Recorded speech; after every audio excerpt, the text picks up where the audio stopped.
दोस्तों budget 2024 home loan लेने वालों के लिए सरकार की तरफ से गुड न्यूज। ब्याज पर मिल सकती है 5 लाख तक टैक्स छूट।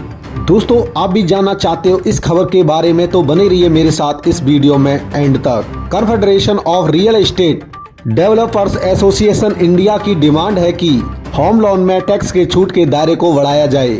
दोस्तों देश के आम बजट की तैयारियां जोरों पर हैं। होगी क्यों ना, चुनावी सीजन से पहले मोदी सरकार 2.0 का आखिरी बजट है।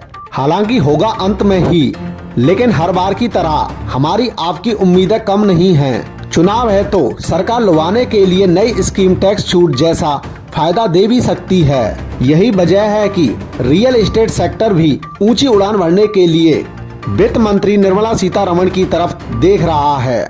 दोस्तों होम लोन पर टैक्स छूट की डिमांड रखी गई है। इससे आम पब्लिक यानी टैक्स पेयर्स के अलावा रियल एस्टेट सेक्टर को भी बड़े फायदे होने की उम्मीद है। Confederation of real estate developers association of India की डिमांड है कि होम लोन में टैक्स छूट के दायरे को बढ़ाया जाए। होम लोन के ब्याज रीपेमेंट में अभी छूट की लिमिट केवल 2 लाख रुपए है। लोगों का कहना है कि इसे बढ़ाकर 5 लाख रुपए कम से कम किया जाना चाहिए। क्रेडाई का मानना है कि ब्याज दरें काफी ऊंची हैं। साल 2024 की दूसरी तिमाही तक रेपो रेट में भी कटौती के आसार नहीं हैं। इसका असर सीधा होम लोन की ईएमआई पर हुआ है। घर खरीदारों को हर महीने ज्यादा ईएमआई चुकानी पड़ रही है। ऐसे में उन्हें टैक्स छूट देकर फायदा दिया जा सकता है। होम लोन के प्रिंसिपल अमाउंट के भुगतान पर इनकम टैक्स में 1.5 लाख रुपए तक की कटौती मिल सकती है। इसमें स्टैम्प ड्यूटी और रजिस्ट्रेशन फीस भी शामिल हो सकते हैं, लेकिन इन पर कटौती साल में केवल एक बार ही ली जा सकती है, जिस साल इनका भुगतान किया गया है। होम लोन नया घर खरीदने या घर बनाने के लिए ही लिया गया हो। दोस्तों उसी में अगर बात करें कि अगर आप घर खरीदने के 5 साल के अंदर उसे बेच देते हैं तो उसके लिए अब तक मिली टैक्स कटौती को धारा 80C के तहत आपकी उस वर्ष की इनकम में जोड़ दिया जाएगा जब आपने घर बेचा हो। होम लोन के ब्याज का भुगतान करने पर टैक्स में 2 लाख रुपए तक की टैक्स छूट क्लेम कर सकते हैं। जिस घर के लिए लोन लिया गया है, चाहे आप उसमें रह रहे हो या वो खाली हो। हालांकि अगर आपने उस घर को किराए पर दिया है तो आपको टैक्स कटौती का लाभ नहीं मिलेगा।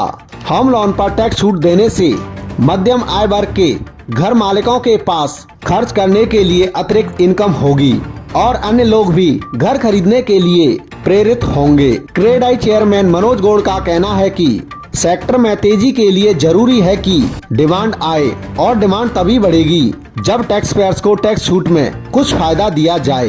रेपो रेट में आई तेजी से होम लोन की ब्याज दरों में भी लगातार बढ़ोतरी देखने को मिली है। अगर ये स्थिर रहती है तो भी हाउस डिमांड में तेजी नहीं आएगी, इसलिए सरकार को टैक्स पेयर्स को ही छूट देनी होगी, तभी सेक्टर में तेजी लौट सकती है।